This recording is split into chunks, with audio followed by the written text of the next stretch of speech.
주 여호와께서 내게 보이신 것이 이러하니라. 왕이 풀을 벤 후 풀이 다시 옴돋기 시작할 때에 주께서 메뚜기를 지으시매 메뚜기가 땅의 풀을 다 먹은지라. 내가 이르되 주 여호와여 청하건대 사하소서. 야곱이 미약하오니 어떻게 서리이까 하며 여호와께서 이에 대하여 뜻을 돌이키셨으므로 이것이 이루어지지 아니하리라. 여호와께서 말씀하셨느니라. 주 여호와께서 또 내게 보이신 것이 이러하니라.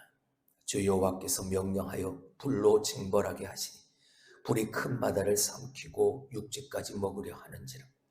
이에 내가 이르되 주 여호와여 청하건대 그치소서. 야곱이 미약하오니 어떻게 서리이까 하며 주 여호와께서 이에 대하여 뜻을 돌이켜 주 여호와께서 이르시되 이것도 이루지 아니하리라 하시니라. 또 내게 보이신 것이 이러하니라. 다림줄을 가지고 쌓은 담 곁에 주께서 손에 다림줄을 잡고 서시더니 여호와께서 내게 이르시되 아모스야 네가 무엇을 보느냐. 내가 대답하되 다림줄이니이다. 주께서 이르시되 내가 다림줄을 내 백성 이스라엘 가운데 두고 다시는 용서하지 아니하리니 이삭의 산당들이 황폐하며 이스라엘의 성소들이 파괴될 것이라. 내가 일어나 칼로 여로보암의 집을 치리라 하시니라. 아멘. 하나님의 언약 백성들의 삶은 하나님의 말씀을 따른 순종의 삶이어야 했습니다. 하지만 저 북이스라엘 사람들은 하나님의 말씀이 아닌 자기의 유익과 자기의 삶을 위한 삶을 살아갔습니다. 그 결과 영적인 타락이 육적인 타락으로 이어졌고 그 육적인 타락은 저들의 삶의 부패를 가져오게 만들었고 그 부패가 다른 사람들, 주변의 가난한 사람들, 힘없는 사람들, 그들을 업신여기며 그들이 가지고 있는 것조차 다 빼앗아서 나의 부를 위한 삶을 살았던 그들의 모습, 그들의 죄, 그들의 태도, 그들의 삶이었습니다. 그 모습을 보고 아모스가 그들을 깨닫게 하고 알게 하기 위해 계속 반복해서 똑같은 그들의 모습을 계속해서 지적을 했죠.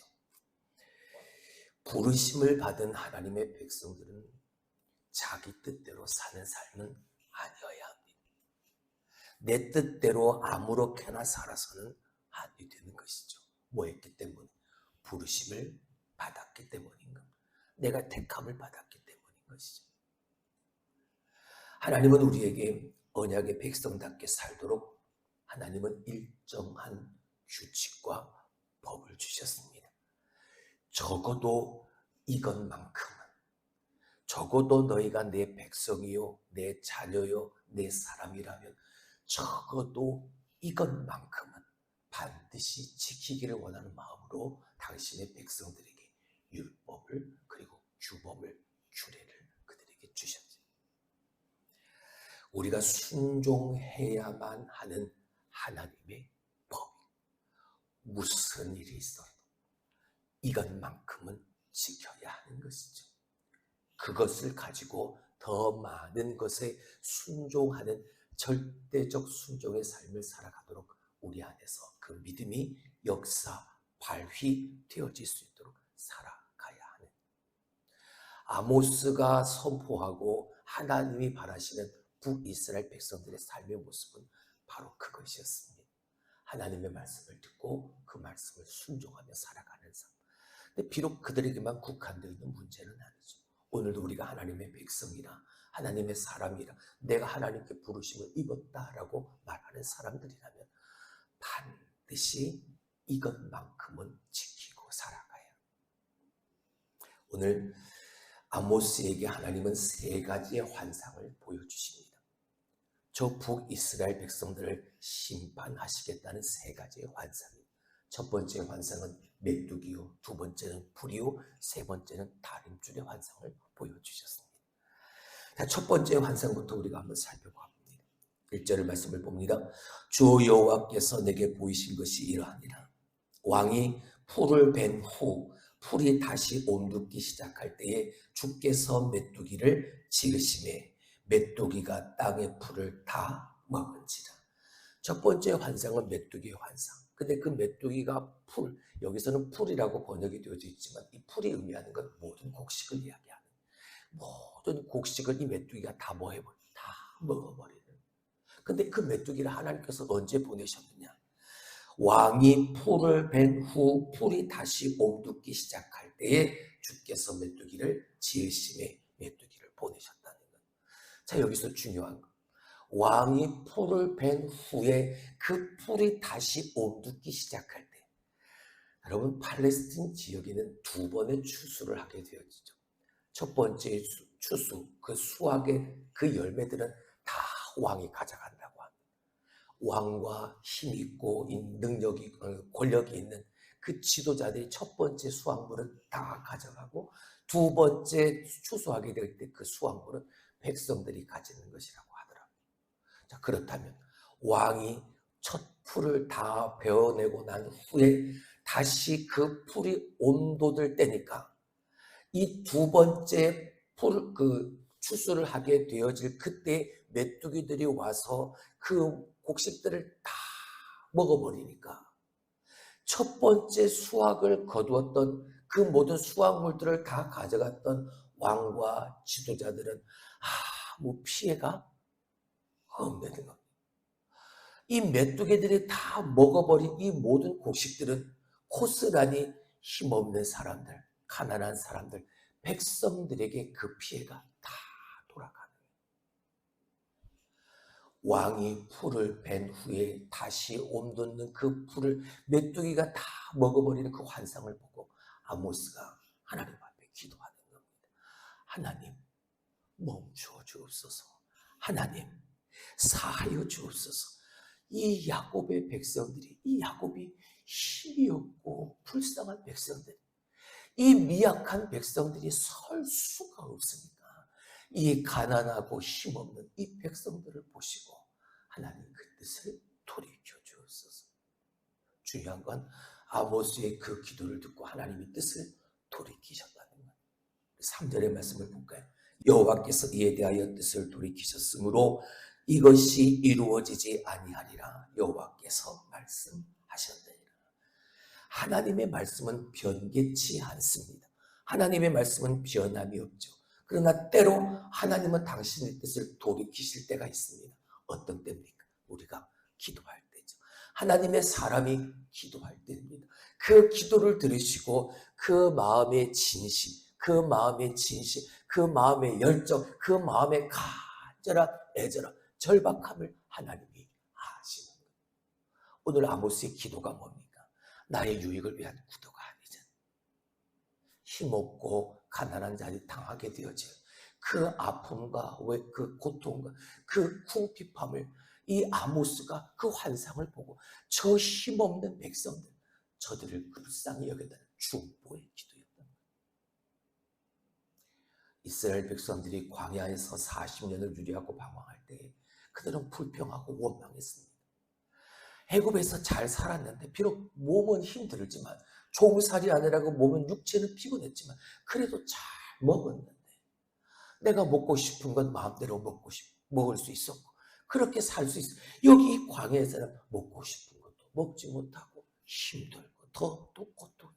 하나님 앞에 불평하니 왜 거기서 우리를 건져내? 그 불평과 원망이 끊이지를 않아. 근데 그때마다 그 백성들을 위해서 기도하는 한 사람이 있었어요. 바로 모세였지. 하나님, 이 백성들을 불쌍히 여겨주옵소서. 이 백성들을 위해서 모세가 기도합니다. 하나님은 그 기도를 들어주셨지. 그래서 그 불평만 하고 원망하는 백성들을 하나님이 버리지 않으셨습니다.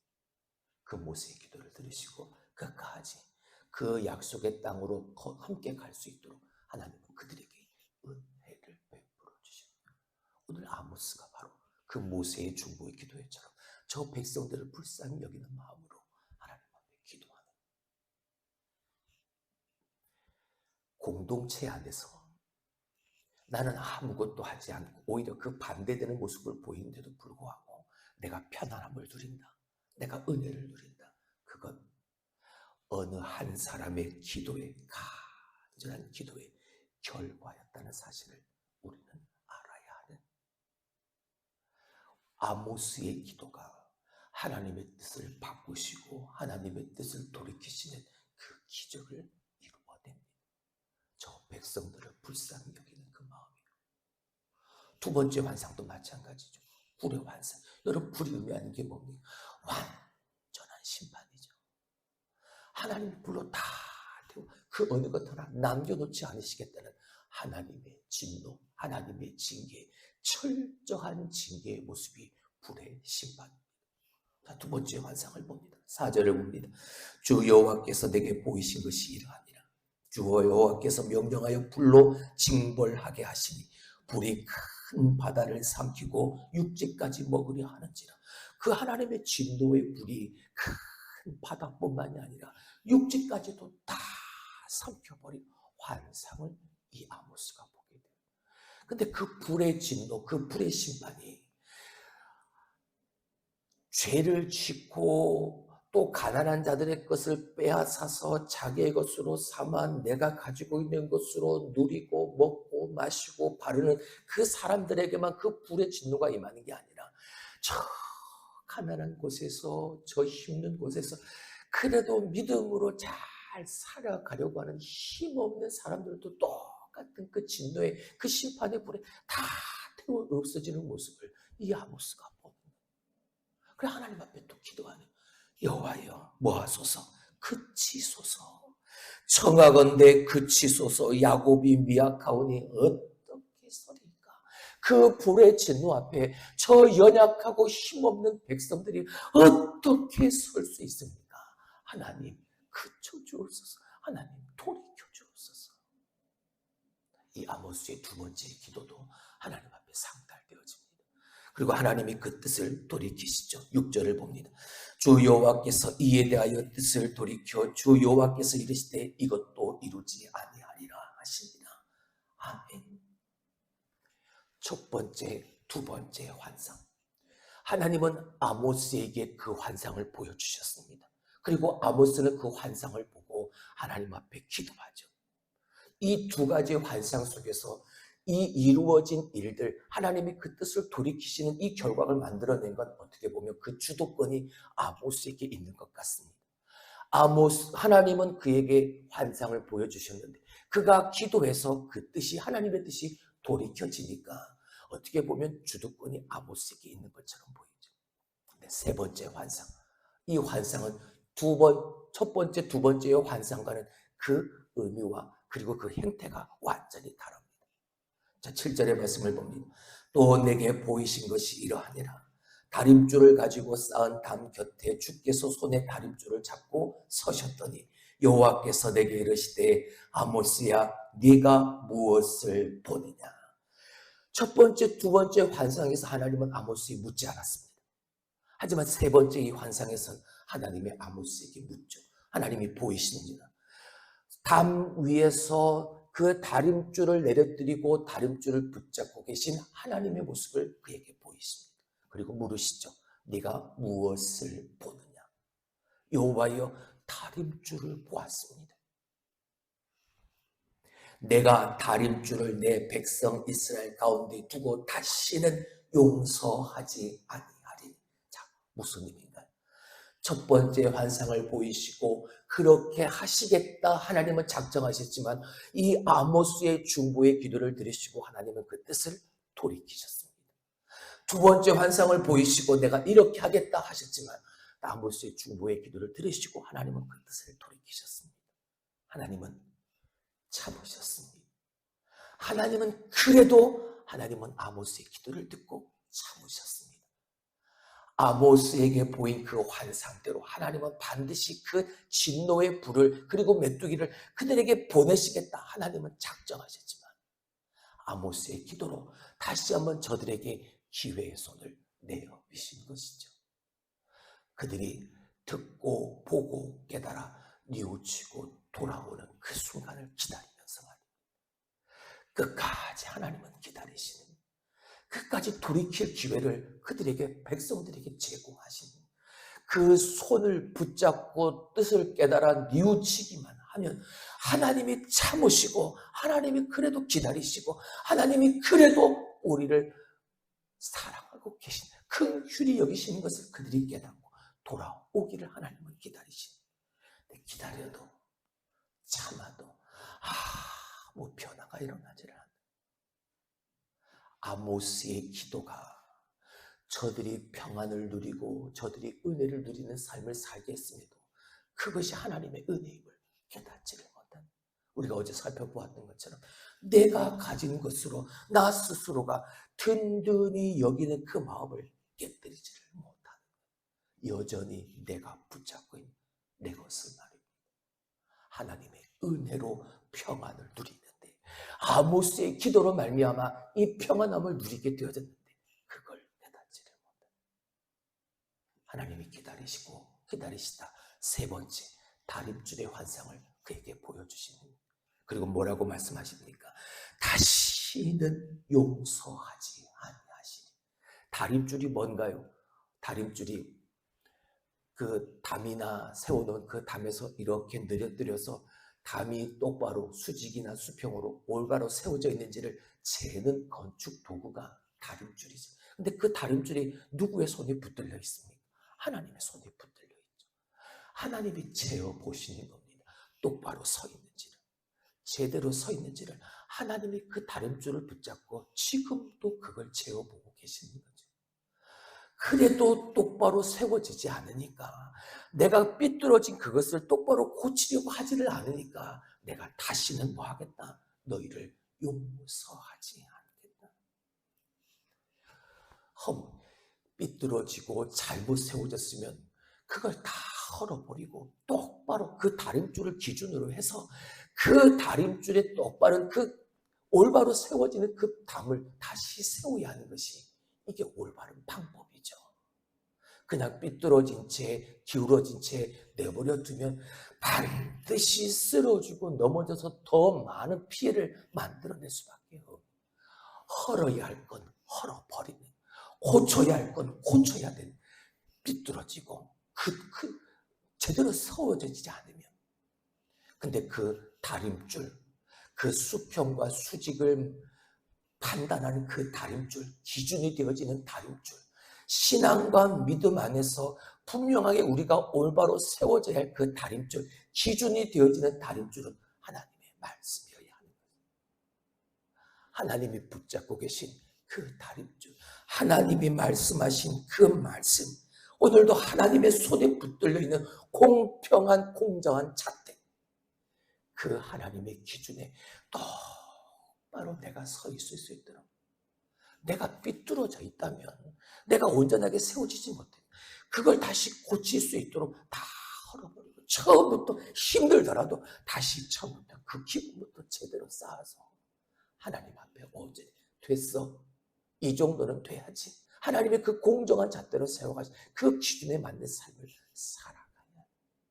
근데 그게 맞지 않으니까 하나님이 그걸 붙잡고 아무리 기다려도 그걸 허물어뜨리고 다시 세워가려는 어떤 노력도 그들 가운데 보이지 않으니까 내가 다시는 너희를 용서하지 않으리. 그리고 9절, 하나님이 다 헐어버리시겠다는, 산당들을 왜 황폐하게 만들 것이고 이스라엘의 성소들을 다 파괴할 것이다. 자, 산당들을, 성소를 왜 파괴합니까? 이삭의 산당들은 뭐였습니까? 성소가 아니라 산당은 성소 이에 멀리 각 성소까지 오지 못하는 자들을 위하여 세워놓은 하나님을 예배하는 장소였죠. 근데 그 산당들이 하나님이 아닌 다른 신들을 섬기는, 우상을 섬기는 곳으로 변질되어져 버린 겁니다. 아무리 그 앞에 이삭이라는 이름이 붙었다 할지라도 하나님을 예배하지 않은 그 뜻에 맞지 않는 그 장소는 하나님 황폐하게 만들어 버리신, 성소도 마찬가지고 하나님을 예배하는 장소가 하나님이 계시지 않는, 하나님이 거하시지 않는, 하나님 없는 제사를 드리는 그분은 하나님이 그것을 허물어뜨리시겠다. 다시 붙잡고 계신 그 다림줄에 온전하게 맞는 그 인정받을 수 있는 그 성소로, 그리고 산당으로 다시 세워가시겠다는 그 하나님의 의도이신 거겠지. 내가 일어나 칼로 여로보암의 집을 치리라. 여전히 돌이키지 않는 저 이스라엘 백성들에 대한 하나님의 전적인 심판, 아수르의 이 북이스라엘이 멸망하게 되어지는 하나님은 그 뜻을 이제는 돌이키지 않으신 기다리시는 하나님이십니다. 오늘도 그 말씀을 붙잡고 그 다림줄을 붙잡고 그 다림줄의 기준에 맞도록 오늘도 하나님은 기다리시는 분. 돌아오기만 하면 다시 무너뜨리고 올바로 제대로 똑바로 세워가기만 하면 그 모습만 보인다면 하나님은 용서해 주시는 분이십니다. 조상의 선한 믿음까지 다 변질시키고 하나님의 말씀을 그냥 내 마음대로 해석하던 저 북이스라엘 사람들, 그래도 하나님은 기다리셔 그 뜻을 돌이키시면서까지 2번이나 이스라엘에 하나님의 진노가 임한 것은 저 이스라엘 백성들의 죄 때문이었습니다. 하나님은 그 죄를 가장 경멸히 여기시죠. 깨닫고 뉘우치고 돌아와 하나님 앞에 회개하기만 하면 하나님은 그 사랑으로 큰 휴리 여기심으로 모든 것을 다 용서해 주십니다. 이전 것은 지나갔으니 보라 새 것이 되었도다. 말씀 그대로 말이죠. 언약 백성답게 살았어야 할 그들이 도리어 하나님의 은혜를 배신하고 타락한 저 육신의 욕망을 쫓아 계속해서 살아가는, 놓을 수가 없는 겁니다.